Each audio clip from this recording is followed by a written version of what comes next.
अगर आप भी चाहते हैं सहनी फिल्म प्रेजेंस के ऑडियो वीडियो सबसे पहले सुनने के लिए तो सब्सक्राइब करें और बेल आइकन घंटी को दबाएं।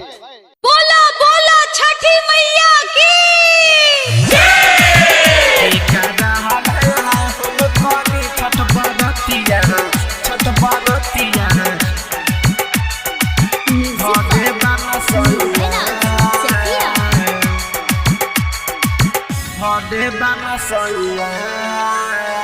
केरावा के घौरा संगे में दौड़ा के लेके जाय छठी घाट। केरावा के घौरा संगे में दौड़ा के लेके जाय छठी घाट। हमरो जे देवादा बादेनु बहादा के संगे जाय छठी घाट। के कादा हम कदी छठ बरतिया घटे बन सोइया।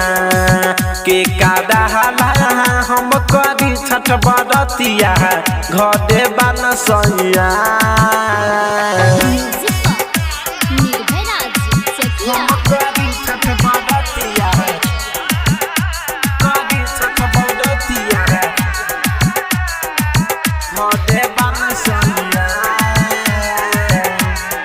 महाकाली रिकॉर्डिंग स्टूडियो मलाही टोल बाजार।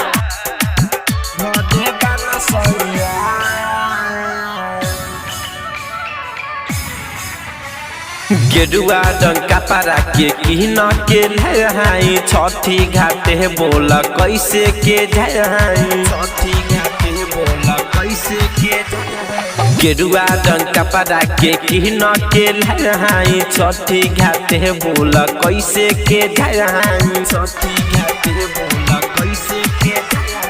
कैसे करब छठ बरत के कादा हम कदी छठ बरतिया घटे बन सोइया। के कादा हम कदी छठ बरतिया घटे बन सोइया।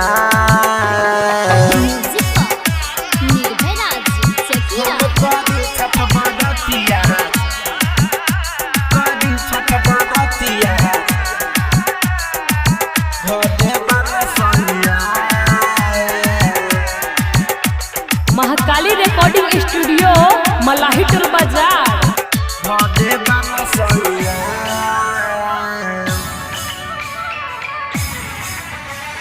राइटर धीराज पिया बिना घर हदे चुन चुन देवरवा से लागी ले डे। राइटर धीराज पिया बिना घर हदे चुन चुन देवरवा से लागी ले डे। संतला लयले घर के कादा हम कदी छठ बरतिया घटे बन सोइया। के कादा हम कदी छठ बरतिया घटे बन सोइया।